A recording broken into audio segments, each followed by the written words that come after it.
fermentation research. Okay, great. Good afternoon, everyone. Welcome to this BBL on zinc, a micronutrient for improved nutrition and food security.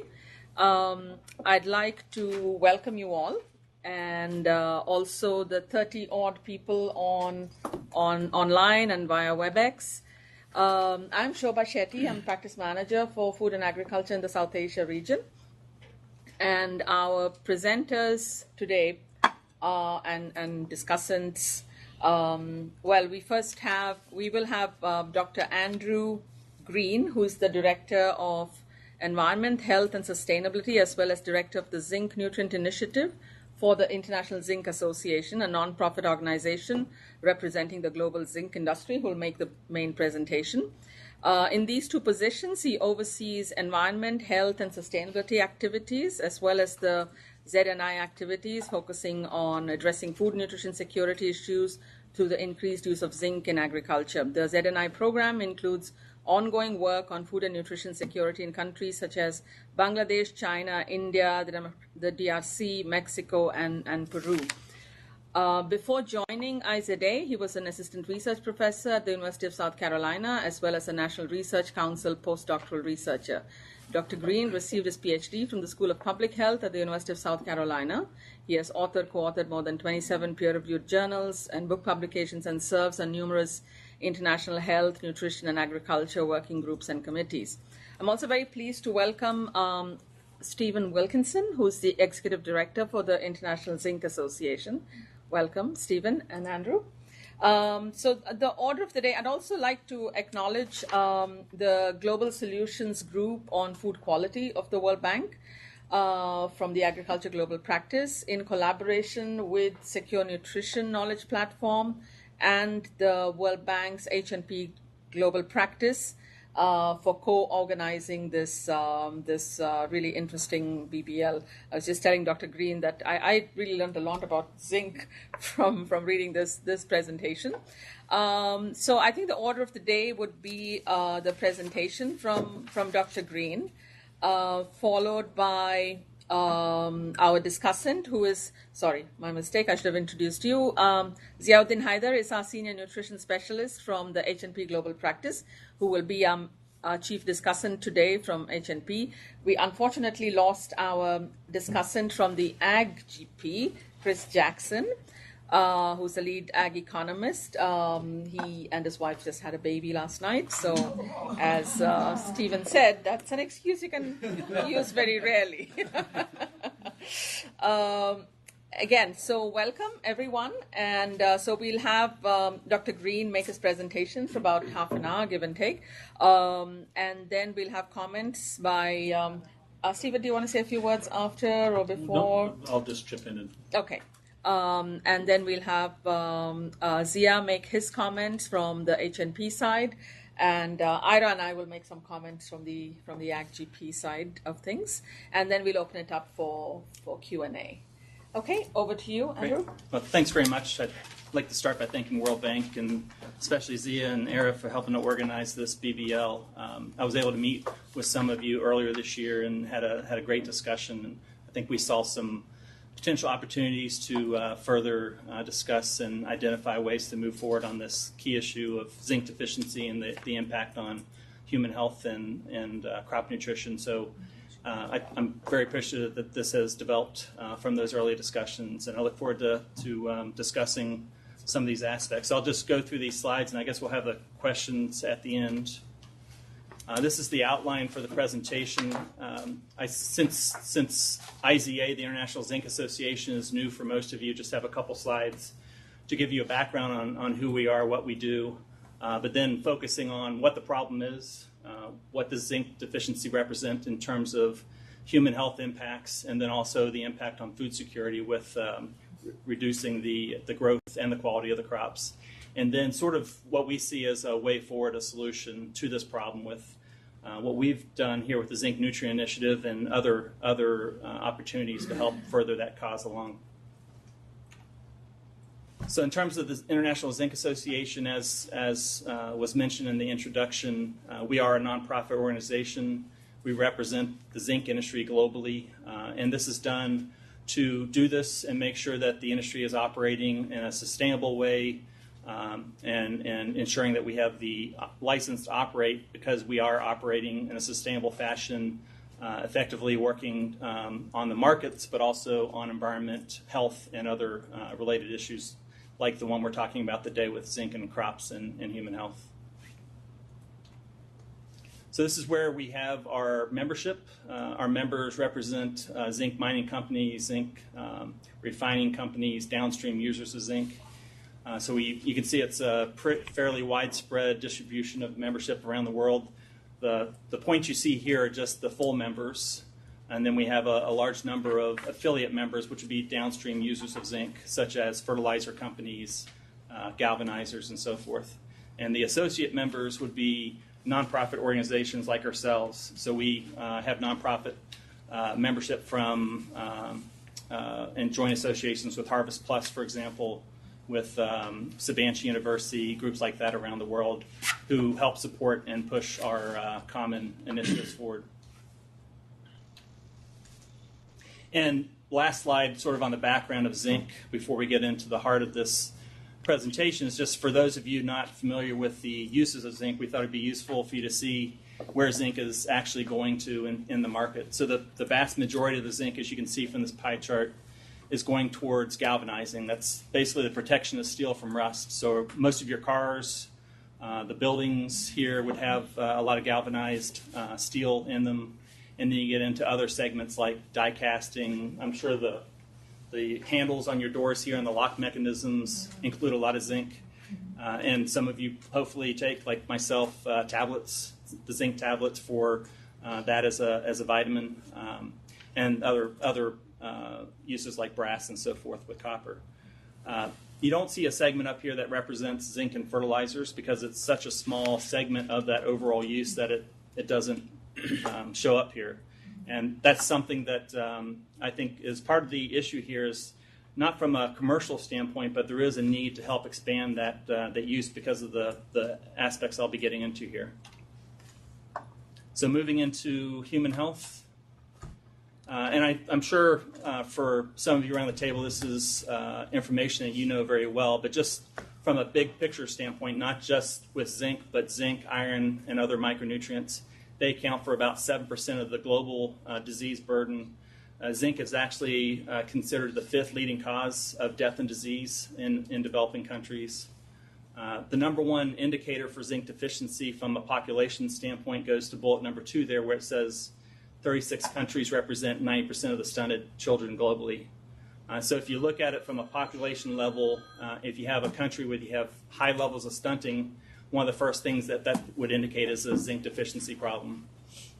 You see the numbers there for the dailies, which is quite significant. And then from an economy standpoint, which I know is critical in the view of World Bank, the world deficiency issue with micronutrients, including zinc, represents a loss of 2 to 3% of GDP. I think those are pretty shocking numbers. And then when you look at the numbers just for zinc specifically, narrowing down on just that one micronutrient, I think the numbers are even more shocking. So about 1/3 of the world's population is deficient in zinc. You've got 800,000 people approximately who are estimated to be dying from zinc-related issues, such as zinc deficiency-related issues, such as diarrhea, pneumonia, and so forth. And then of those 800,000, 450,000 are children under the age of 5. And that 450,000 comes from a study from the Lancet Journal by Robert Black, who is well-respected, well-known researcher in this area. Specifically, getting into the impacts that zinc deficiency can have on the human body, it's absolutely critical at the early stages of life, especially in the first 2 years, because if you don't address that deficiency, then you can have impacts that stay with that person for the rest of their life.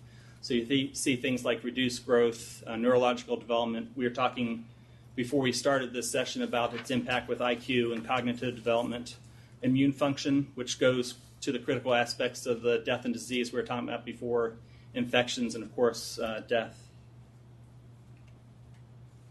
And in light of these issues, it was actually around 2008 when the Robert Black's study came out, and there was a group called the Copenhagen Consensus. So that was a group of world-leading economists who came out identifying the number one or the top priorities to focus on in terms of human health and other issues. And at that time, they identified zinc and vitamin A deficiency as the number one thing that they would invest in. And they estimated that for every dollar that you spent addressing those deficiencies, you would get a return on investment of about $17.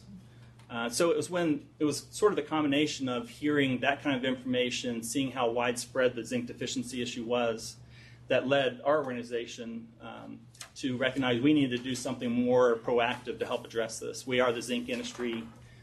We help provide the zinc that can help solve this problem, so let's do something on a very serious level to help try and address it. So at that time, we launched the Zinc Saves Kids program with UNICEF. I can tell you, and Steve can attest to this as well, that working with UNICEF, they, as you all know, they don't work with just anybody. And certainly from the extractive industry, which we would officially fall into, they hadn't worked with another group like ours before. And so they went through a year of vetting with our organization, with our members. And after that time, they were happy to do the partnership with us. The program went so well in the first 3 years, they actually came back to us asking if we could continue the partnership and go forward with it. And so that's what represents the $4 million that was invested by the zinc industry through IZA. And I know in terms of World Bank's programs, $4 million is not going to sound like a lot, but we were putting in $1 million a year for the first 3 years. That represented, 20% of our overall budget. So it was quite a sizable investment for our group. That first launched in Nepal and Peru with the organization by UNICEF. We have since expanded that to Mexico just last year. And the other thing we did, working with partners, and I think the key way that IZA has been able to achieve success, both on the health side but also on the crop side, as you'll hear about later, is through partnerships. So this partnership was with UNICEF, but working with our member companies, working with groups like MDG Health Alliance, USAID, United Nations Foundation, the Gates Foundation, and so forth. What we tried to do was to see how we could expand this effort even further, whether it was working with UNICEF on the ground, whether it was working with PSP, groups like that, wherever we found a partner that could do the work and work with us and our members, we wanted to try and make that happen. So we created a group called the Mind Compact for Child Health. This is with Leaf Greenslade and other people like that. And since that time, through our members like Lundin and Tech and MMG and so forth, we've been able to expand that, what we call the zinc health footprint, to seven different countries now, with about $10 million having been invested in that effort in the last couple of years. And let me just comment too, Andrew, that Peru was a huge success in the sense that the government took it over, the program, and UNICEF said to us, we can't say we've done it. It's the government, we have to. And they're now spending $9 million a year on supplemental additives, including zinc sachets, to their programs, I think countrywide now. So that's, in our view, it was a huge, and the numbers show the declining rates of death and improved health and so on. And so we view that as just, you can see black and white the success that zinc had in their program. Yeah. And so what this slide here shows is the overlap of where you have zinc deficiency in the soils. This is based on work by Dr. Brian Alloway, who was with Reading University, and the study by Dr. Black that I mentioned before. If you focus on the areas of the soil deficiency map, you can see large parts of Africa there, and can then compare that to the human health map. It's almost a one-to-one match where you have high deficiency in the soils and high deficiency in the humans. And it goes to the point that you are what you eat. So, we live in, if you're living in a developed country, you can go to your local grocery store and get food that's grown with proper nutrients added and so forth.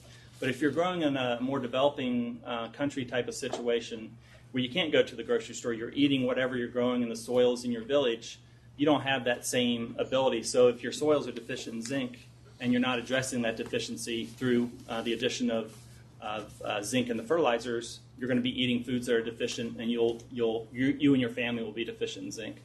So I think it's a very nice match, as you would expect to see, between the soil and the linkage with human health as well. So that's sort of a transition into the crop side now. So clearly there's a critical issue, a global issue here with zinc deficiency in human health, but it ties directly in with the crop side. So zinc is recognized as the number one and most critical micronutrient deficiency around the world. This has been recognized by FAO and other groups like that. Prevents crops from reaching their full potential. So even if you've addressed the deficiency issues with NPK, for example, there's always a limiting factor. And zinc is almost always the first or second limiting factor after you've addressed NPK. So if you don't address the zinc deficiency, you're not going to get the full potential from the crops. It helps reduce things like disease, sun impacts on the plants, proneness to drought conditions and things like that. So there's a multifold impact in terms of the zinc deficiency that can have on the crops. And that translates into a reduction in crop production, as well, as you'll see here in a second. And that last box there on the bottom is one I would like to highlight too. As you saw on that map, there's widespread zinc deficiency in the soils. FAO, by a study by Sillenpaul et al., estimated that 50% of the world's agricultural soils are deficient in zinc. So it is a very widespread problem. And a picture's worth 1,000 words. I could show you hundreds or thousands of pictures like this from different places around the world where you see the difference between zinc deficiency on the left and zinc added on the right, with that top picture, on the bottom picture, the rice paddies in China and so forth. It really does make a dramatic impact when you have the deficiency going on. The picture on the right, I would draw to your upper right, I would draw to your attention. This is the picture from Anatolia in Turkey. And this is sort of where the story got started, thanks to work by Dr. Ismail Chakmak, who some of you know. He's very active with the Harvest Plus project and other things like that. They did a study there with funding from NATO, and they found over 50% increase in wheat production when they added zinc to the soils, which were very deficient in zinc. I now believe they're some of the most deficient soils in the world. So they found a dramatic impact. Some of the fertilizer companies recognized that there was an opportunity there to help grow this market. Toros, one of our affiliate members, got involved with this, and that market took off. And when we saw this happening, we realized that there was an opportunity here to try and do a similar thing on a more global basis. So if a picture's worth 1,000 words, I'm hoping a video's worth 1,000,000. And this is a video we did with Dr. Chakmak.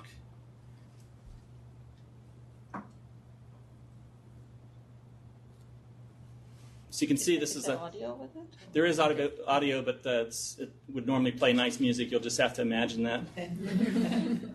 But this is time-elapsed photography showing the impact and the difference.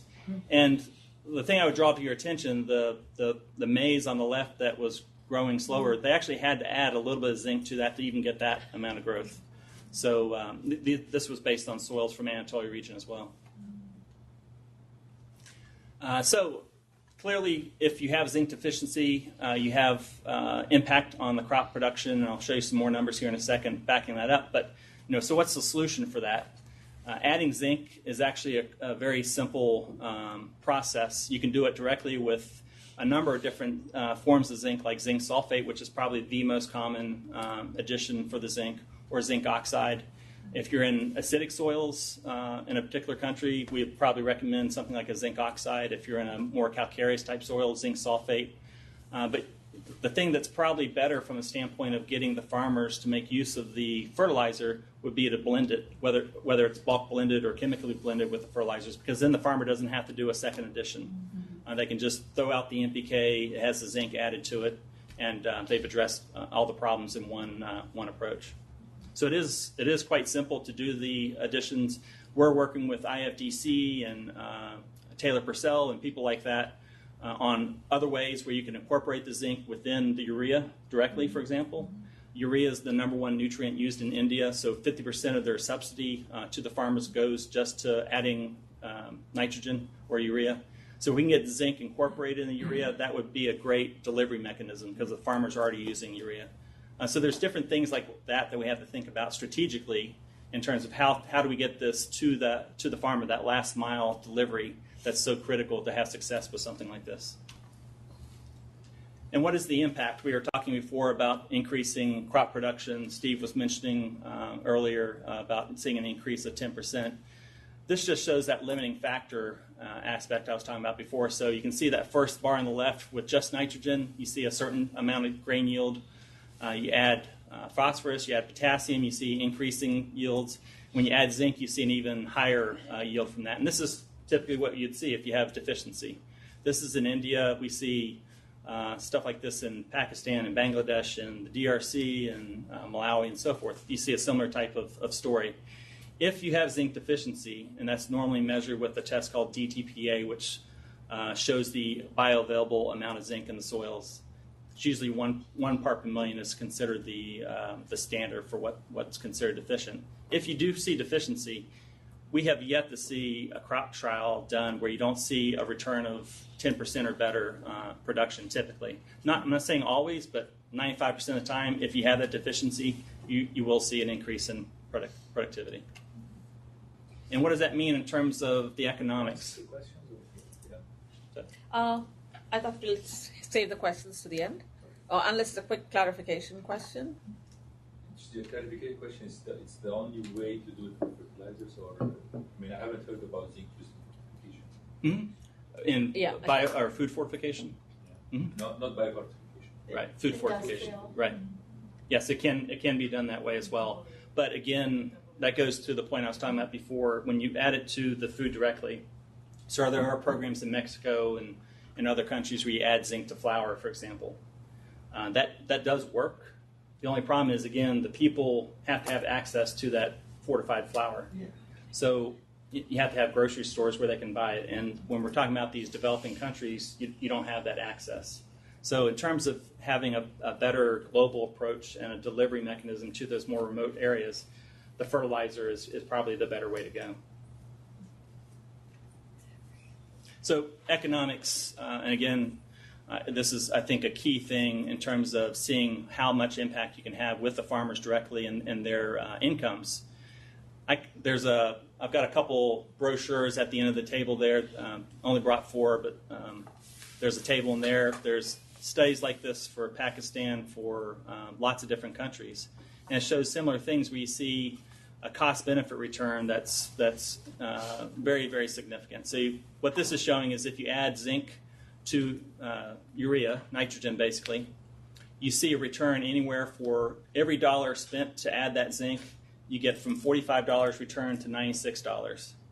This is just with the rice here, but we saw the same thing. You see the same thing with almost every crop. We've got programs going on with the Ministry of Agriculture in China that I'll be talking about a little bit later, and for peppers, for apples, for potatoes, for rice, wheat, corn, what have you, you see cost-benefit returns in zinc-deficient soils anywhere from 20 up to, like you see here, close to 100. And when you can talk to the farmer and talk to the governments and talk to other groups, this is the key information that really convinces them about making a change in their agronomic practices. The farmer's not going to be as interested about increasing nutrition in their crop. They're interested in making more money. We're concerned about increasing nutrition. And by adding the zinc, you can do both. But to get the farmer to make the change to the practice, you have to convince them that making this change, taking this approach will result in more money in their pocket. Do you also add in a different analysis maybe that shows the economic value of better nutrition to make that cost-benefit ratio more? We've not done that, but I've got a slide coming up where you'll see a number of publications that have done that. They've looked at the dailies, they've looked at impact on overall nutrition, and you'll see a snapshot of it, and I'd be happy to share those publications with you. Thank you. Yeah. So this comes from some of our work directly. All the slides I've shown you before in terms of numbers are coming from other publications in the peer-reviewed literature. This is part of our project with the Ministry of Agriculture in China. And so we're talking about increasing crop production, but this goes to the point about zinc nutrition. So again, I can show you information from the Harvest Zinc project that we're doing in partnership with Ziauddin and Harvest Plus and groups like that. But you see a similar type of thing where you have zinc deficiency and you add the zinc, whether it's to the soil or foliar application, you'll see an increase in the zinc uptake in the grain. And this gets to the whole point about nutrition security. So you have to increase the zinc into the grain so you can help improve the nutrition in the people and the health. And you can see here you're getting about a 25% increase, 30% increase in some of those cases. In other areas we've seen higher numbers. You'll see in Malawi we had 38% increase in grain content of zinc and so forth. So it varies, but where you have deficiency, you will almost always see an uptake in the zinc concentration in the grain. And just trying to continue the story along, so there's plenty of data showing that you can increase the content of zinc into the grain. The next question that people ask is, well, how do you know that's being transferred to the humans to improve nutrition? This was one of the better studies I've seen. This is by Dr. Shukla, who's head of the Micronutrient effort in India. Is with the government there. And this is showing a study where they measured it quantitatively, very well done study into rats. And you see here a deficient soil and a sufficient soil where they added it with fertilizer, zinc and fertilizer. You see an increase of about 40% there with zinc in the grain. And then you see a similar type of increase in the humans that were fed this, the rats that were fed this. So that shows it with rats. And then, just as I was talking about before, there are lots of publications now that does the quantitative economic impact that you were asking about before. The study there on the bottom is the one I'm most excited about in terms of quantifying the transfer of zinc to humans. So I've got one copy of that paper here with me, which I'll leave, but it's a great paper, and what they measure is the transfer of zinc from fertilizer to the crop to humans. And they showed that you were asking the question about food fortified zinc. They did a comparison with that as the other treatment.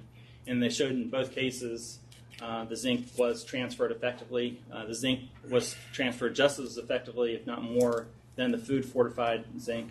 And they recommend, one of the conclusions is they recommend this as an approach to help addressing nutrition issues in different parts of the world. So it's a great study. Sorry. No. Do you know which one is more cost effective, the post-harvest industrial versus this kind of, I don't know if this is called fortification, but treatment? There was a study, I saw one study doing that comparison. It came out of South Africa, and it showed that the biofortification through fertilizer was more cost effective.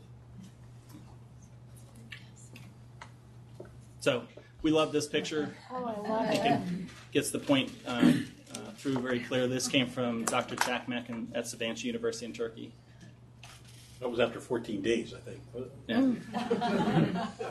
So hopefully you now, if you didn't before, recognize the issue of zinc deficiency, the impact it can have on human health and crops. And with the next couple slides, just want to talk about how we've been trying to help address this problem. So we call the initiative the Zinc Nutrient Initiative. This is our basic strategy. And like I was talking about before, the number one way we've had success is going into specific countries, identifying what are the opportunities and barriers. There's lots of policy issues that are usually the first thing that we'd look at, and I can give you examples for India and China coming up here shortly on that. But also identifying who are the key partners to work with. Government's always critical, Ministry of Agriculture, Ministry of Health. The fertilizer companies themselves obviously have to be part of this. NGOs, other associations, like the Fertilizer Association of India has been a great partner for us in India.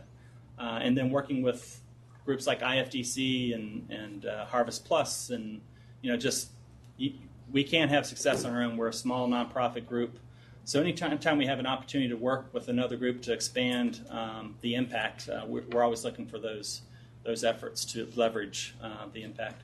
So it's just a series of things that we've identified that work very well in these areas. Whenever we go into a new area, we almost always need to do crop trials because the people you're working with want to see it with their own eyes, whether it's the farmers, the government, what have you. So that's critical. We do workshops and training programs with the extension workers with the governments. We have training programs that we put on in China, India, Bangladesh, lots of different parts of the world. That makes a big difference. And then the policy changes, identifying what can be done to either incentivize the farmers to make this change or take away things that might be detracting them from making the change. So it's a combination of these, and it varies from country to country as to what might work best. This is where we have ongoing or recent activities. You can see it's widespread. I'm not going to touch on each one of these, but I will highlight just a few of these with the next couple slides. India was one of our key target areas. India has a very high level of zinc deficiency in the soils, in the humans. You can see there that bottom bullet there. When we first started this, it was about 49% deficiency in agricultural soils. We worked very closely with the Fertilizer Association of India, FAI, with the Ministry of Agriculture. One of the things we identified there in terms of policy structure to try and work with was they have the nutrient-based subsidy system, where they put in about, I think it's 12, it varies from year to year, but $12 to $13 billion to subsidize the cost of nutrients for the farmers. That's almost, well, in the past it's all gone to nitrogen, phosphorus, and potassium. And we were successful getting zinc added to that nutrient-based subsidy system for the first time a couple years ago. And when that was done, you immediately saw this change in the market. You saw 40 new, well now it's probably 43, 44, but 40 new blends of zinc products out there on the market coming from the companies that we're working with like Tata and IFCO and so forth. Fertilizer use with zinc has increased 200% in the last 6 years, which is phenomenal. And I think this goes to the heart of the matter with this. The whole approach is IZA, groups like World Bank, Gates Foundation, and so forth. You're not going to have a successful program unless you can have success in the market. You can't keep funding these initiatives year after year after year, decade after decade. It has to be something where you do it as a pilot program to show the governments, to show the farmers that this can make a difference for them. And once it's successful, it'll take off on its own. So that's what we've seen here in India is we've reduced what we're doing in India. We still have Dr. Das, who's doing a great job for us there, working with the government, working with FAI and so forth. But we don't have to do the crop trials anymore in India and so forth. They recognize the impact that's going on. It's more a matter of doing the workshops, doing the training now to raise the awareness. But it has had a tremendous impact in India, as you see. We just launched a new program in Bangladesh last year. Again, our partner is the government, so it's the Bangladesh Agricultural Research Institute, and they've done a fantastic job. They've really taken this to heart. I've gone over there a number of times with workshops and visits to the fields, and I always come back amazed by how much they're doing with this, not just in terms of the crop trials, but also in terms of communicating this, highlighting it within their own government, but also with the farmers and so forth. It's really been a great partnership for us. Democratic Republic of the Congo. This was funded by two of our companies, the Lundin Foundation and MMG. So we've got two separate projects going on there. The DRC, as you all know, has lots of challenges, both logistics-wise and other. But I can tell you, I was just talking to our person in the DRC, Paul Kazadi, and we just got the initial harvest returns from our crop trials. The first one he was seeing was 27 to 42% increase in crop production. This is with maize. So that's fantastic. He's getting me the summary on the other crop trials going on now. But that's the kind of stuff that makes a difference for the farmers, where you can really convince them to make a change. They've been using in the DRC the same NPK formula for the last 100 years. So making a change like this, it can be a little bit of a challenge, but if you can show the farmers that they're going to get this much return on investment, I think you can get them to make the change. Malawi, we had a very successful project in Malawi, again with maize, and this was with funding from the United Nations through the Common Fund for Commodities. And again, we had partners on the ground in Malawi as well as internationally, and similar kind of project where we did crop trials, we did training program, we did workshops. And the end result in terms of increase in production was 58% per hectare, which is, I think staggering for most people. And then in the grain, we saw an increase of 38%. So you saw both the increase in food security, but also nutrition security. China, this is the last example I wanted to give you, and I wanted to do this partially because I think we have some of the best information in terms of quantifying the impacts with nutrition. This was a joint program with Ministry of Agriculture as well as one of our companies, Tech. And Again, when we went into that program, we started with a large number of crop trials to convince the government, not just the nutrition side, but also the crop production side, that they could see an impact. Once they saw those results, they added zinc to their national recommendation system. So it wasn't a subsidy system like India, but it was a policy change where they officially added zinc to the national recommendation for the farmers. And you can see here again, you saw a dramatic response of the market to zinc. And I can show you lots of slides like this with the bar charts with the different levels of zinc being added to the fertilizers and so forth. But the bottom line was the market has now reached a point where it's, I think, sustaining, and we're growing it into different provinces now with the last bit of effort. And this is being led by our associate, Dr. Ming-Jian Fan, who's done a great job there for us. And just on nutrition, this is why I wanted to end with China. We've had such a really nice partnership with the Ministry of Agriculture there, and we've been able to quantify with them the impact it's had with the farmers and nutrition side. So the project has encouraged, since we started this 6 years ago, over 20 million farmers to make use of zinc in their fertilizer additions to the crops. That's resulted in about 40 million tons of zinc-enriched grain. And when you do the calculations with assuming 200 kilograms per person, and 20% of the population being children, this amounts to about 40 million children seeing improved nutrition, which is great. So this is a really good, I think, story in terms of the impact you can have, both in terms of crop production and nutrition. And the last thing I heard from Dr. Fan, based on his discussions with NATESC and the Ministry of Agriculture, is in light of the results they're seeing from this, they're starting a new committee that's going to be focusing on how to increase the incorporation of zinc with the foods over there, which goes to their whole focus on food security and so forth, which is another great outcome of this effort. So you can see we've got projects going on in different parts of the world. Lots of pilot efforts in Malawi and the DRC. I hadn't touched on Mexico, but we've got work going on there with some of our member companies like Pinoles and so forth. But more clearly needs to be done. We're a small group, and we have to look for partnerships wherever possible. And knowing I was coming here to speak with you, I was doing some work on your website trying to identify where you have programs going on in agriculture and crops and so forth. And the thing that struck me is you have a large number of programs going on in agriculture, as you would expect for the development side of this. And it seems like there's a great opportunity if we could look at the possibility of adding zinc to those existing or planned activities that you have going on the agricultural side. I just wanted to throw that out there for discussion with this group. But again, it's a simple addition to any countries or programs where you might already be doing fertilizer additions for the farmers. Adding zinc to that NPK blend that you've already got going on is an easy thing to do. We can provide technical or any other kind of assistance with this. Steve and I are not coming here with a hat in hand looking for funding for this. What we would rather see is if there's an opportunity to add zinc to your existing programs, and anything we can do to help facilitate that would be great. So just in summary, we've seen, hopefully from these slides, zinc does have a dramatic impact on food security and nutrition security.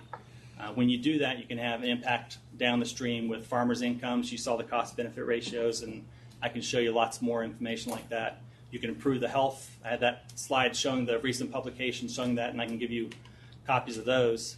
I think the problem is significant. It's a global issue, and zinc is an easy, sustainable solution by helping to promote this at a pilot scale in these countries, showing the impact it can have with the government and the farmers, and then getting the market to take it over and sustain it on its own.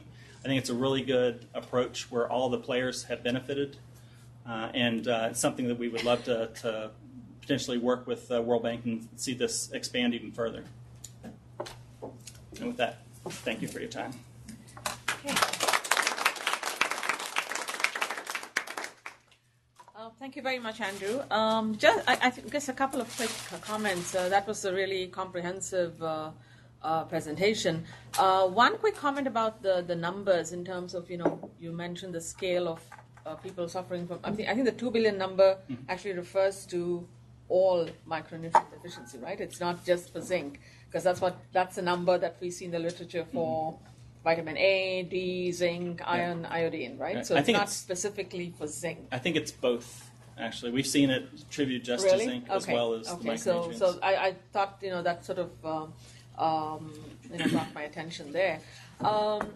I guess my other question would be, I mean, clearly there are a lot of policy issues relating to sort of the fertilizer use, fertilizer subsidies in India, and I remember from our own work in Indonesia, I think because the NPK fertilizers are so heavily subsidized, we've seen an overuse of urea and other fertilizers in a lot of these countries that benefited from the Green Revolution. So my concern is, by blending zinc into fertilizers, are we then, just thinking about some of the environmental impacts? So whether we are sort of encouraging sort of further overuse of fertilizers in a lot of these countries, and then again, as you so comprehensively put it, this is really sort of a soils, crops, and humans issue, right? I mean, you need to deal with it in terms of supplementing what's in these arid and semi-arid areas that have zinc deficiencies, but also through the crops, and also through increased dietary diversification, which is what a lot of our projects are now trying to promote. And as you know, sort of increasing our proportion of projects that actually address nutrition is one of our corporate priorities now. Started off at a very low 12%, and IRA probably has the most recent numbers. But I think we're doing better on that. I mean, again, it's not an exclusive focus on the zinc, but we do recognize sort of the hidden hunger issue being one of the major issues. But on this again, so on the crops, I mean, I guess the research into these cultivars that are really sort of much more responsive to fertilizers also and yield better. I mean, I think more needs to be done also on the research front to get these cultivars. And right. You hear about the golden rice. Right. So again, kind of I'm touching on the whole very sensitive GMO issue here. But I think this has a lot of implications for our client countries for ag research and sort of really touching on all of these issues on soils and crops and where humans are concerned. So because I think ultimately you could also increase your zinc intake by increasing your protein intake, meat and dairy, right. and but as you said, the delivery mechanism may be easier in some parts of the right. world than others. So anyway, so those are a few of my comments that came to my mind. So let me hand over to Zia for a perspective from the health and nutrition global practice. Zia. Yeah. Could I address a couple of your points first? Sure. Just so I don't forget them. But you raised an excellent point about the potential overuse of the fertilizer, the NPK. One of the aspects I didn't touch on is that when you address zinc deficiency in the crops, you can do more efficient and reduce the amount of NPK you're adding. Mm-hmm. Zinc increases the efficiency, nutrient uptake efficiency of things like nitrogen and phosphorus and potassium, especially nitrogen. There's been a lot of work showing that. So okay. By adding zinc, you can actually reduce that overuse problem. On the cultivars, this goes to one of the things that Harvest Plus has been focusing on with the breeding program. And that was I think the catalyst for the launch of what they call the Harvest Zinc Project, okay. where they had been doing breeding programs with a number of different crops, had really good success, as you mentioned, with the golden rice and so forth. They've come out with a number of recent zinc-specific crops now, and I think Pakistan's the most recent one with the rice. But the thing that they have found, and we've found as well, is that even if you developed a cultivar or a breed that maximizes the uptake of the zinc, you still have to have the zinc in the soil available for the crop to take it up. So what the Harvest Zinc Project has done is combine those two, where you right. have the cultivars plus the zinc being added in fertilizer, and we've seen really good success with that. Okay. And then the last comment, I think one of those points that is well recognized on the protein point.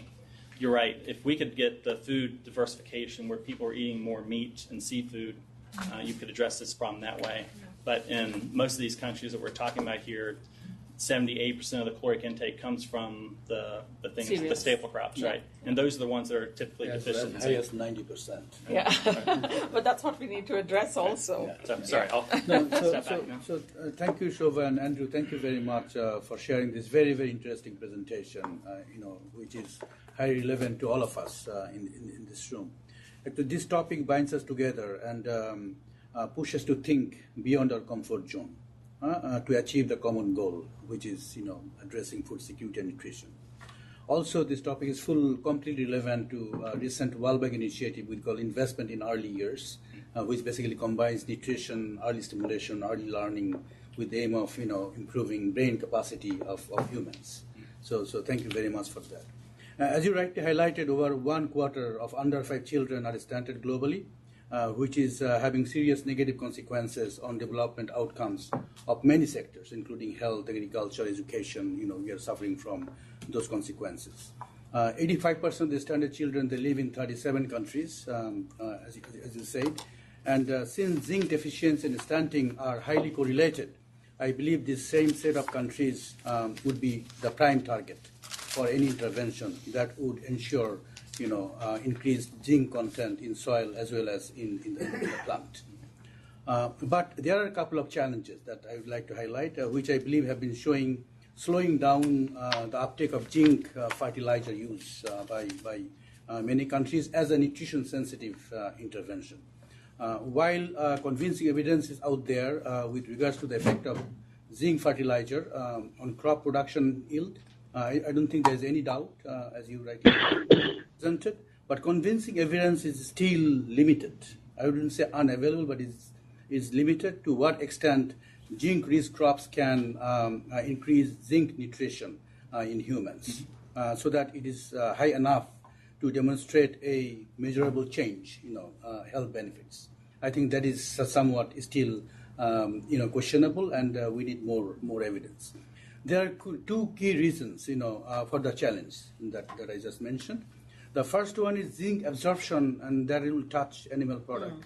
Absorption from plant-based food is inhibited by a compound called phytate, which are highly present in all the crops, mostly cereal crops, because of the high fiber.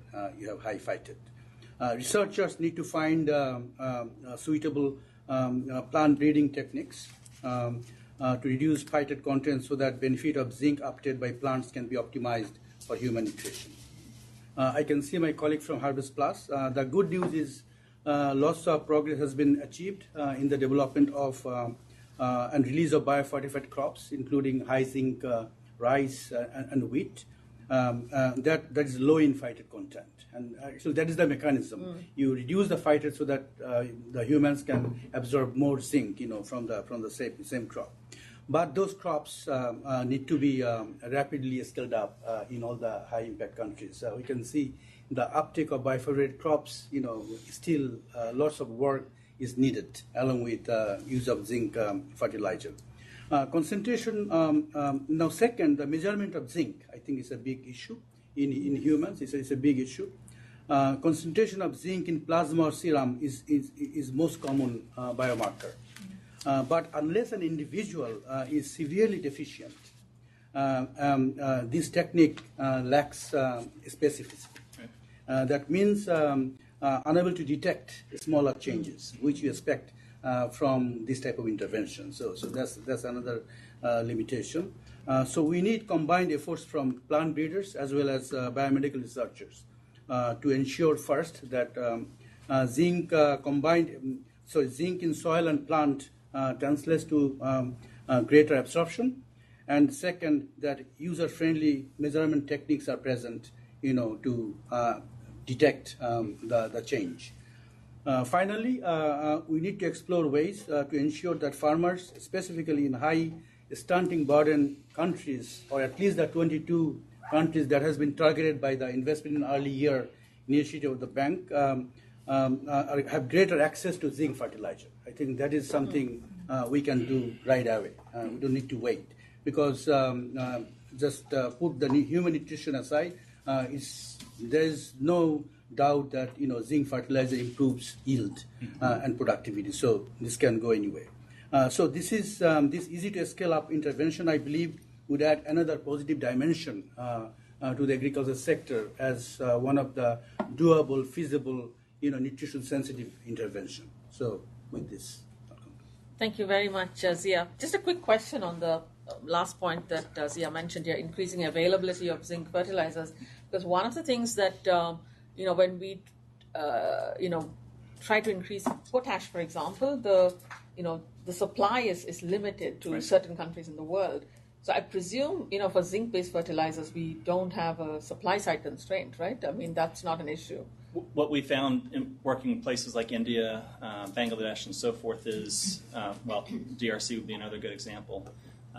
A lot of times you don't have the local production, and so you have the export thing going on. But once you have success with the market, then the internal production occurs. So in India, for example, they did not have, once the market started taking off, they didn't have sufficient production of zinc sulfate going on. And a number of companies like IFCO and others added, I think it's about 50,000 tons of increased capacity to meet that growing market.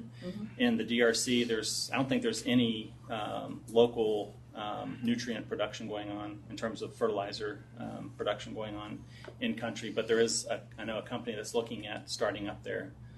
So it is, depending on where you're looking at, there is lack of local sourcing for that. But there is always the export, which is something that we can help facilitate. Also globally, Andrew, there's no deficiency of zinc supply from the mining side or the refining side to get to the sulfate side. There's which potash the myths has, of Club of Rome do not exist. There's plenty of reserves around the world for zinc to be developed. Okay, great. Do you want to respond to Andrew's comments, and then we can open up for Q&A? Yeah. So I agree with everything. The phytate issue is certainly one that's recognized. We've worked with a number of researchers. We do a joint conference, international conference. We're actually doing the next one next year in Belgium with Dr. Eric Schmolders at University. Doesn't matter. University in Belgium, and the focus of that is to bring together crop scientists and human nutritionists. And one of the things that comes out of that every year every time we do that is the phytate issue. And there are things you can do with preparation of the foods to cook it differently and so forth. But soaking. Right, exactly. But I think, like you said, if you can help address that through the breeding effort, like Harvest Plus is doing, that's a really nice way to go with this. But I know there has been work with when you add the zinc, and even though you have the phytate issue occurring in the cereal crops especially, if you can increase the amount of zinc in the grain, you still do see a transfer of that zinc occurring. But in terms of needing more research to show and quantify that transfer, that I agree with you, absolutely. I was very excited when I mentioned that last study that came out. That was one of the first ones I've seen that really quantified that well in terms of humans. I know that Harvest Plus, led by Wolfgang Pfeiffer, I think, has been trying to do some work on this. Wageningen University in the Netherlands has done some work on this. So there's a number of different initiatives trying to bring this type of information together. But I agree completely. There's a lot more that needs to be done on this. If I may, just to add a comment, I think you're absolutely right in terms of measuring the nutrition impact is a real challenge for us. It's something that's absolutely the most important thing right now. And we were really encouraged, and I would encourage you to look at our website, because Janet King's group just earlier this year published a pretty breakthrough paper that showed the potential impact of a modest increase in zinc, equivalent to that of which could be applied through biofortified crops, so 4 milligram increase a day. And she was able to show significant impacts on DNA and cellular health in humans. So for us, being able to potentially see in the near future a sensitive enough biomarker to show the impact on human health, we feel like it's now on the horizon. So those research details are on our website. Okay, great. Let's take a couple of questions. We have one, David in the back. Hi, David Nielsen. I'm from the Agriculture Global Practice here in the bank. I wanted to speak from the perspective of Africa primarily. first, I mean, really appreciated the presentation very much. I think really laid out the questions and issues really well. I sort of suspect that it's an understated compared to the enormity of the issue. The conclusion, even though you have some sort of dramatic, and you called them shocking, I think, or right. used a word like that, I really think it could present it even more starkly or more emphatically some of the conclusions that are reached. At the point that you raised, can we find some ways to express, particularly on the nutrition impacts of it, can we find some, just to show up a couple of, there's this obscure journal article over here, and there's right. that one. I mean, I think you could really have some numbers and things. I remember that would just bring it out even more and humanize it. And I remember one of my professors estimated that not big, but undernutrition accounted for or improvement in nutrition in England in the 1700s. Oh, Robert Fogel. Accounted for half of all economic growth in England during that century. Was one of his. I don't know if everybody agrees with that anymore, but I mean that's a very, that I think there might be some very dramatic things that could be expressed. Right. Now on the agriculture side of it, I think you really did present some very effective information. Although again, I think it's understated because.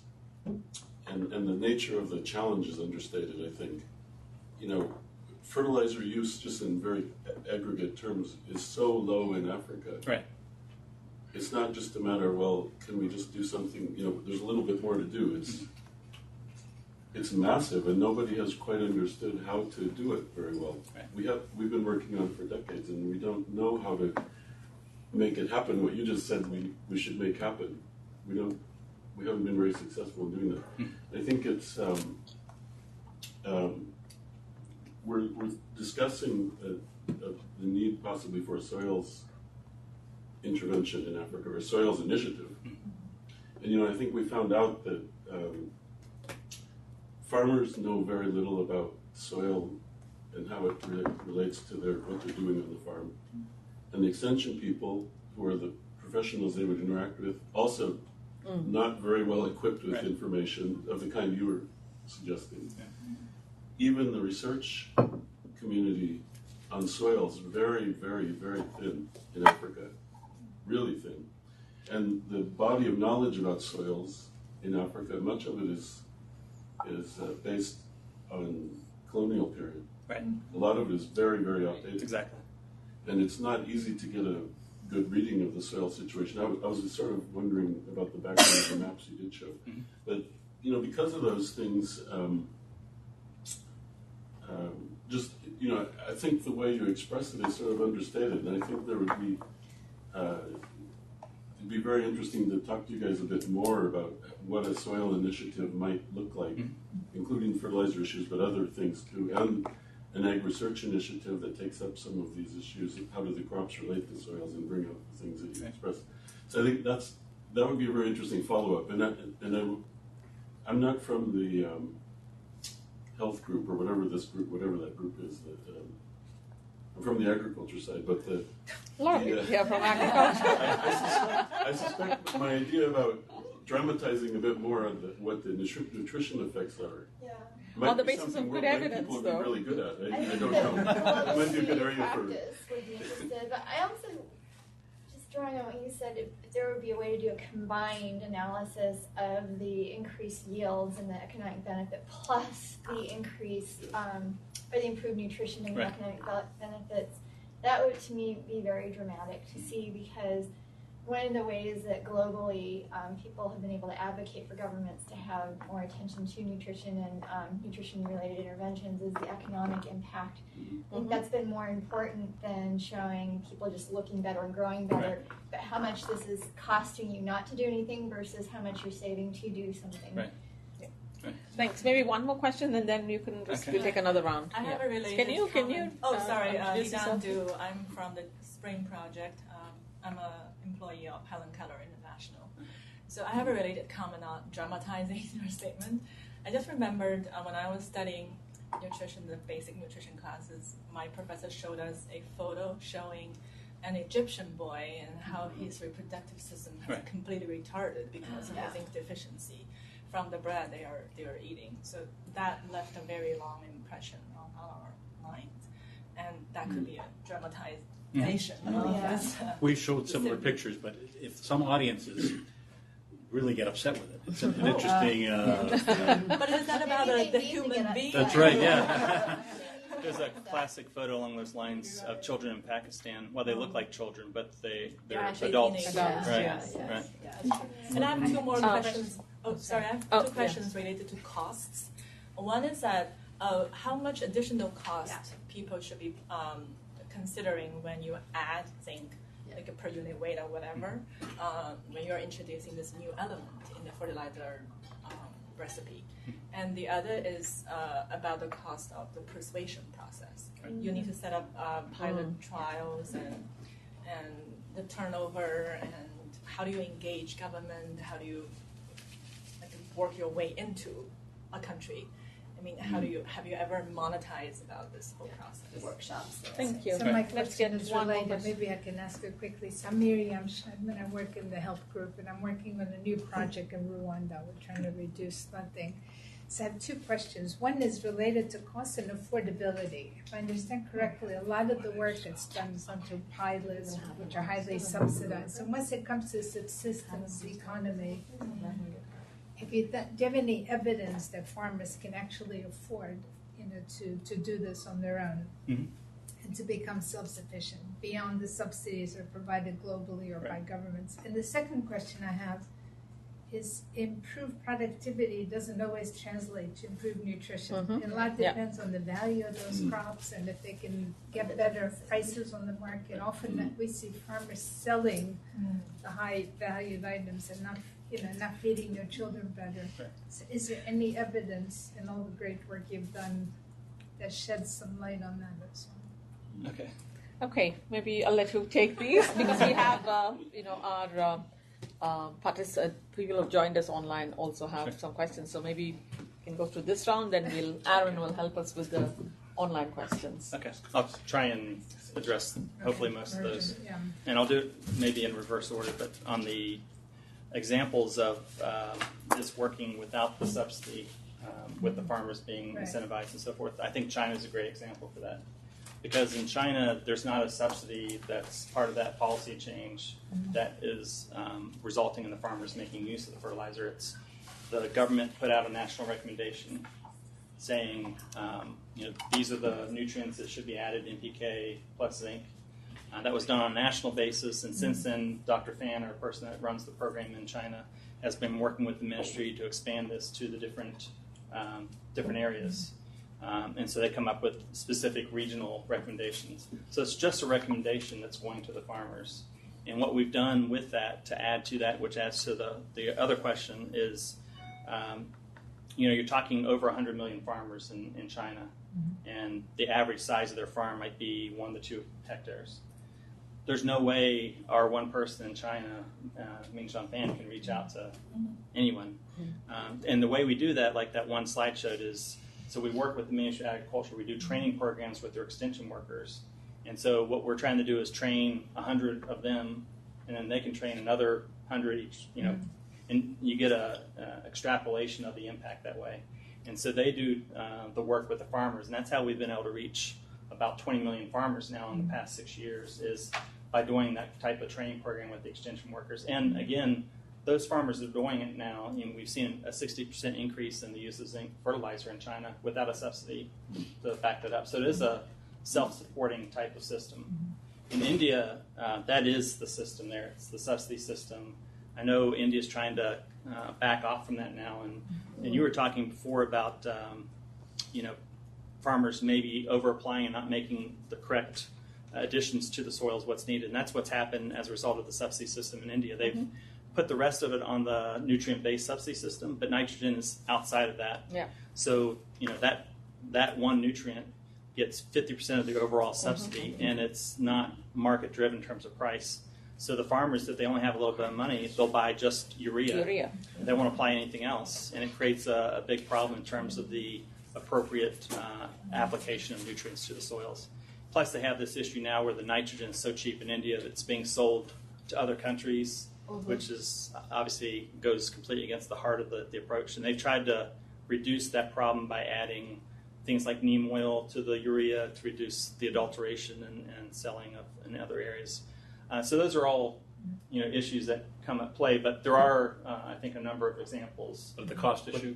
Without the cost issue, in terms of trying to quantify that, or in terms of what would it cost for the cost varies from region to region based on what NPK that they're applying now and so forth. Typically, we see an increase of somewhere between 5% to something like 8% in the cost of the fertilizer. But again, when you look at the cost-benefit ratios with the application, and I just in the interest of time, I tried to give you snapshots on all these different areas, but we have lots of slides. And for example, just with the project in China, Dr. Fan has this great graph. I've got a copy of it. We've got, I think, over 30 varieties of crops, all the staple crops, but you got peppers and apples and everything you can imagine pretty much on that list with the cost-benefit ratio calculated for each one. Oh. And you see, I'll be happy to send a copy of that later today to you. But you see the cost-benefit returns on each one of those crops. So it's not just the staple crops where you see this impact. Is that on our web? Okay. But I think we have that information for that. That being said, when we do these studies with Harvest Plus and other groups like that, we always try and include the calculation of the economic returns. The integration, like you were talking about before, where you could pull, or she said, I think, where you pull together the quantification of the increase in food production, increase in nutrient uptake, and the cost benefits, and then the impact on the human health. There's actually a project going on in India right now, led by Dr. Shukla, that is doing that on a regional basis. So they're bringing out that information now, and I know they haven't been able to expand as much as they want to because of budgetary issues, but we've been working with them. When I was over in India earlier this year, Dr. Das and I met with Dr. Shukla for a couple hours after the meeting, and I was really excited about the work that they're doing because they're doing exactly what was being requested here. They're trying to track that information, not just in terms of production, but also the impact on the human health. So that's the kind of information we need, but there's more work that needs to be done. And just to say, we aren't even talking yet here about the fact that the food system has got to address climate change and everything else going forward. So the idea that animal sources are going to be we can't even consider that. So it seems to me there's an additional bump up in terms of the value of this whole discussion because it's the kinds of it's the food sources that we're going to have to turn to in the end for our sources of zinc and so forth. So that just seems to be an additional plus that we aren't even talking about here. Yeah. Okay. So you had. I was just going to go back to. I would love to have a follow-up discussion with you about ways we can present this more emphatically. But also get input on the idea of the Soils Initiative for Africa. Yeah, thanks.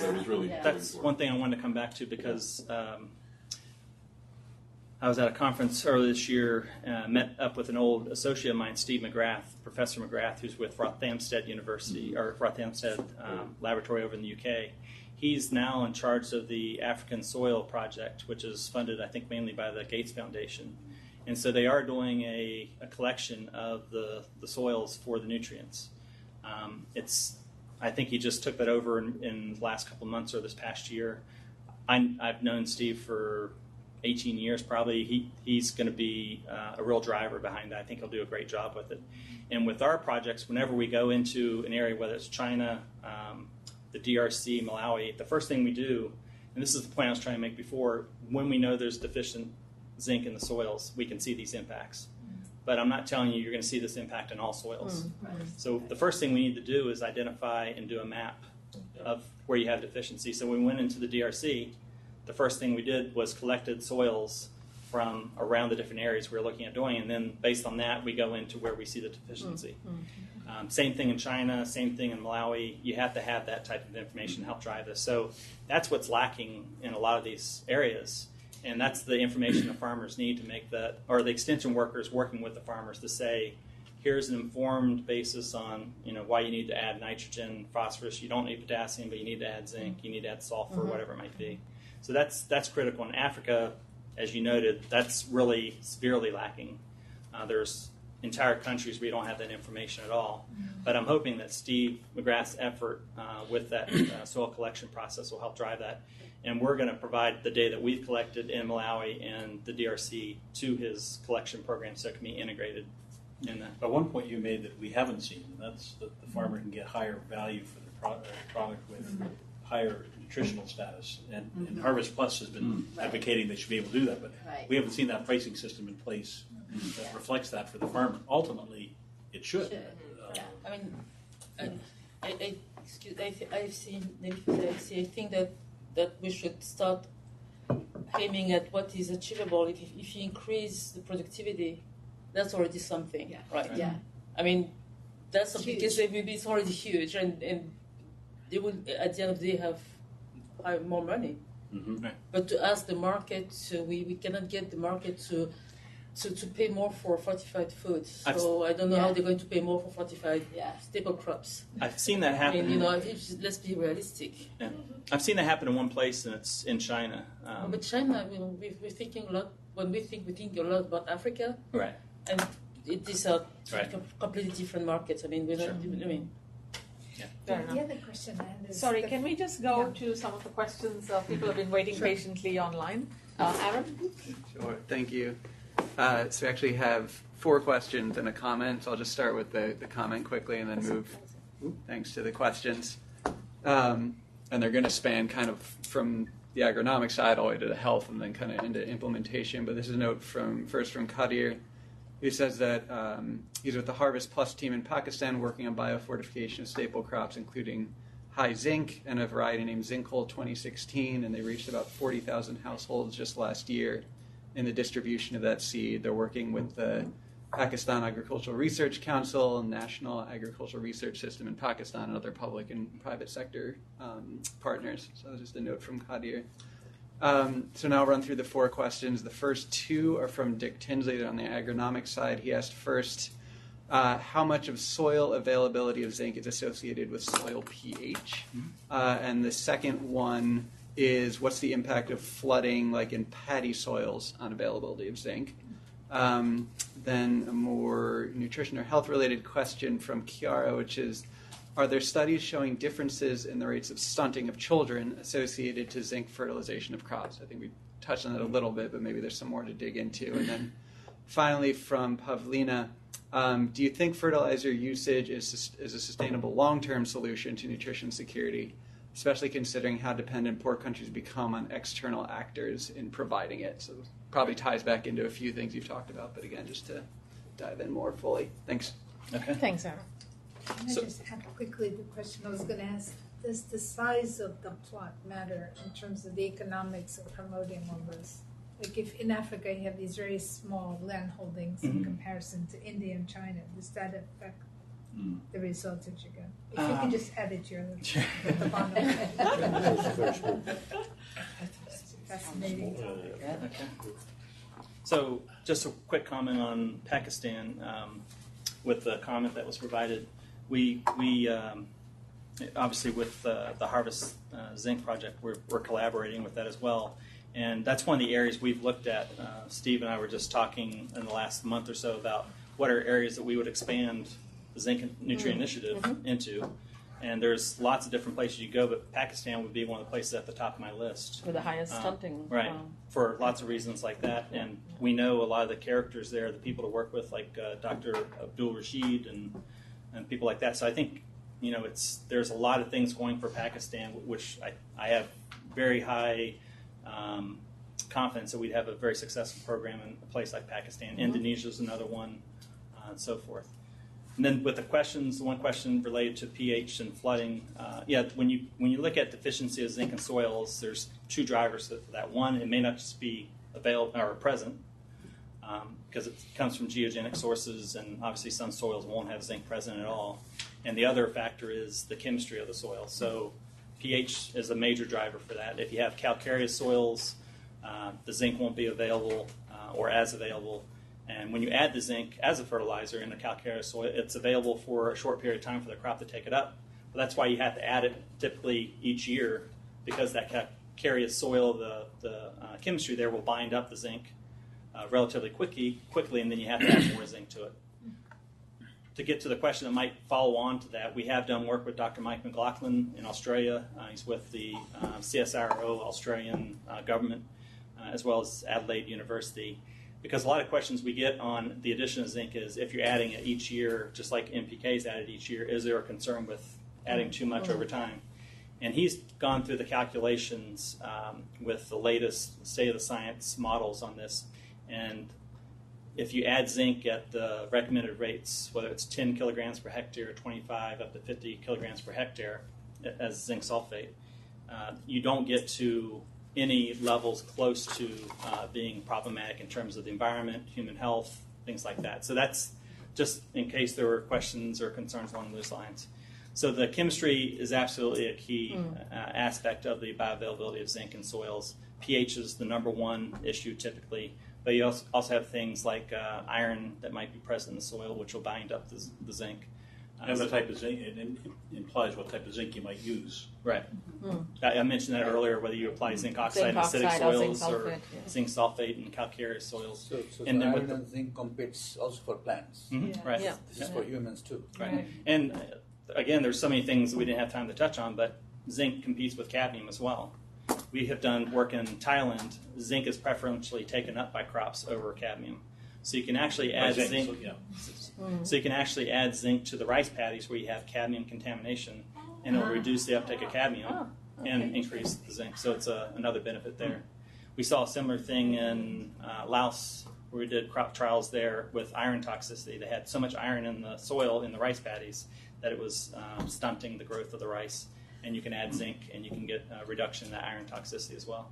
So the chemistry of the soil is absolutely critical. And when we measure zinc in the soils, we try and measure pH always and some of the other key drivers of the chemistry to look at this. And I know the study that Steve McGrath's doing with Africa is also trying to take that information into account. Flooding is also, the person asked online about the flooding. Flooding goes to that chemistry issue. So you create a anoxic, low oxygen situation if you have flooding in the rice paddies, for example. And so when you get that, you change the chemistry in the soil, and the zinc could be bound up with the iron oxides, the manganese oxides, all that kind of stuff. And you'll form things like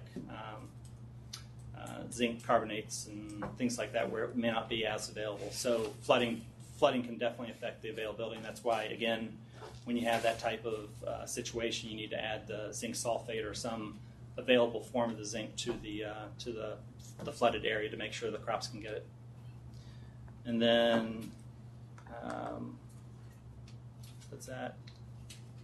Stunting studies. I think somebody asked, stunting, has there been a study showing the use of zinc in crops with fertilizer that reduces stunting? No, that's not something that has been done yet.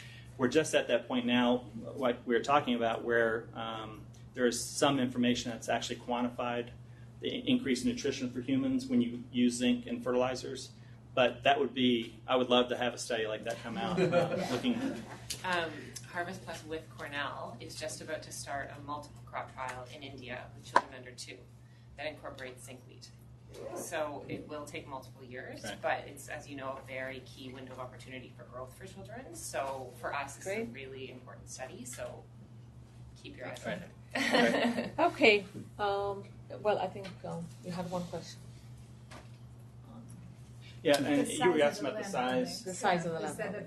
So I was trying to think about different ways to address this. When we go into any of these countries that we're talking about, the map you saw there, we almost always start with an analysis of the current policy situation and so forth, but we almost always start with crop trials as well. So those crop trials are almost always done with local farmers, small 1 hectare plots or smaller. The DRC, I can show you pictures, very small, the size of this room. So what we try and do is go into those places, do the trials with the farmers, with coordination from a local person that can provide guidance on, what are the treatments, this is how you want to do the tests. Paul Kazadi, for example, is the person doing it with us in the DRC. And we try and do farmer days. Dr. Chaknak does this as well with the Harvest Zinc Project.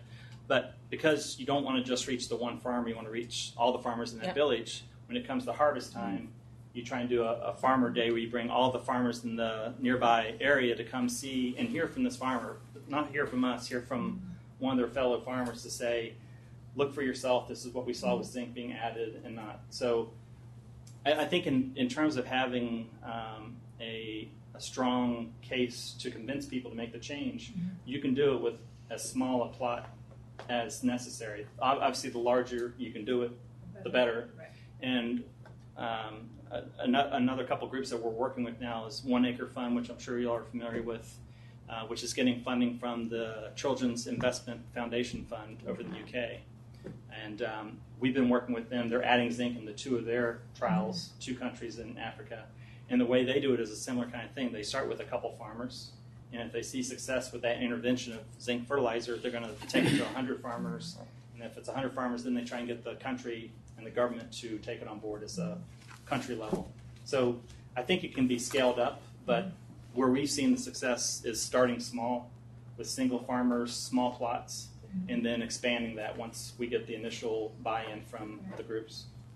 Okay, we're almost out of time, so maybe a couple of questions, last 2 questions. Wynand and, Zia and then Wynand. Okay, no, thank you. I have just a comment, a big picture comment, and it's a bit provocative for my colleagues from agriculture sector.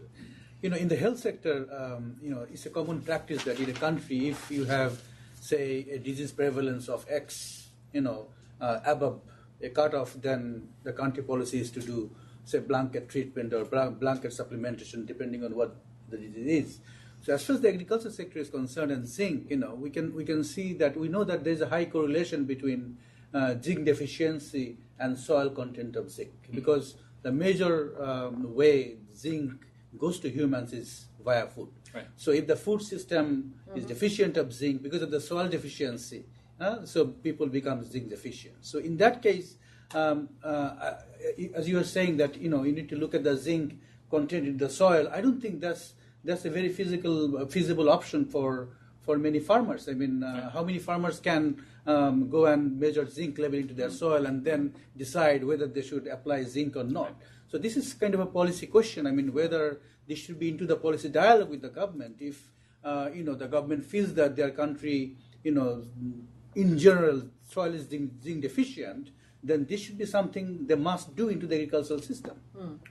And just correlate it with stunting. Yeah. We've got the stunting data. Just use that and say that's a proxy. We know this soil. Yeah, and those maps are Right, when you saw those maps, powerful. you get that. And then also since zinc is killing 2 birds, it is improving agricultural productivity, and you can ask farmers to pay for it. But since it is improving nutrition, I don't think logically farmers have argument that then put some money to help us. It's a public good. Because this is done in the health sector. Yeah. So why not in the agriculture sector? Wynand? Yeah, it's been all about crops, and in spite of the very valid comments on the importance of crops in the nutrition agenda and all that, still consumer markets are shifting, and the World Bank is heavily investing in the livestock sector as well. So I was wondering whether there's actually a similar zinc issues with animal health, Yes. the animal health sector, and how we are dealing with that. Is that through feeding programs or? So I'll take that one first, and I'll come back to Zia's comment. The animal sector is not one that we've gotten into directly, and it's one of those areas that we know that there's a lot of work that needs to be done. There's a tremendous amount of work going on with that issue of zinc deficiency in cows, pigs, what have you, in places like India especially. And they've shown similar kinds of things. the farmers in India will typically, the soils are depleted in nutrients. They're typically not adding the inputs back they're taking out. So every time you grow a crop on a soil, if you're not adding nutrients like zinc back, you make the soil more and more deficient, whether it's NPK or zinc or sulfur or something like that. And so you can imagine when you give the forage to the animals that are deficient, you get that same impact that we're talking about here with humans. And just as the lady was talking about, the picture really has an impact showing the children being deficient in zinc and so forth. I've seen lots of pictures of pigs, pigs with zinc and without zinc, where it's just amazing. It's really gets that point across. So that is an area that we've not had the resources and time to get into yet, but it's a major one out there. And we are working with some companies right now that are getting more into that. Fisbro, who spoke at one of our conferences recently, they're into the animal feed area. It's just one of those things that we've got on our list to try and get to, but we just haven't had a chance to yet. But it is a critical one, and ideally you do it in a comprehensive fashion where you address both of those things. And I think if you do what we're talking about here now, of doing programs to increase the use of zinc in fertilizer in these deficient areas, you're going to help the human health, you're going to help the crop production, but you're also going to help the animal health. So it's a win-win situation along those lines. And Andrew, we do have a conference every 3 years bringing technical experts in from around the world on this. That's what I was talking about in Belgium next year. Yeah. Right. And then to your point, Zia, just to clarify, I agree with you. We shouldn't expect farmers to do soil analysis themselves. In China, in India, those programs are run by the government. And that bullet I showed for India, when we first started this program 7 years ago, the deficiency map for India showed on average 49%. The last time the Indian government did it about a year ago, they showed that it decreased on a countrywide basis down to 42%, which is great. But you can look into the different provinces of India, and you actually see where the deficiency's gone up, and some places where it's gone down, and it has to do with whether they're doing a zinc fortification type program or not. I'm not advocating or thinking that individual farmers are going to go out there and measure, because you're exactly right, that's not going to happen.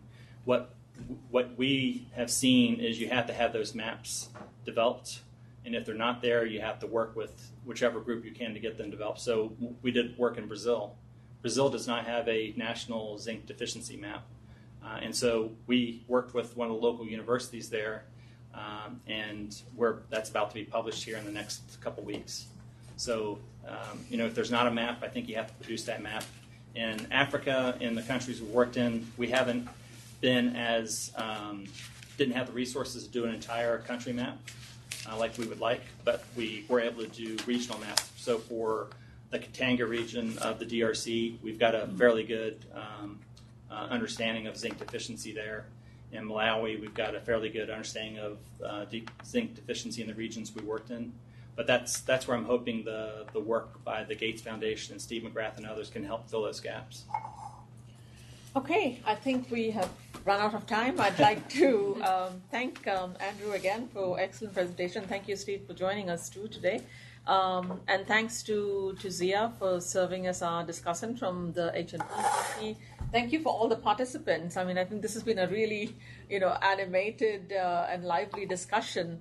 And last but not least, I'd like to thank Ira for helping co-organize it, Aaron for keeping us on track with our online participants, and of course the Global Solutions Group on Food Quality in the World Bank and the SecureNutrition Platform, as well as our HNP Global Practice. So thank you all for coming.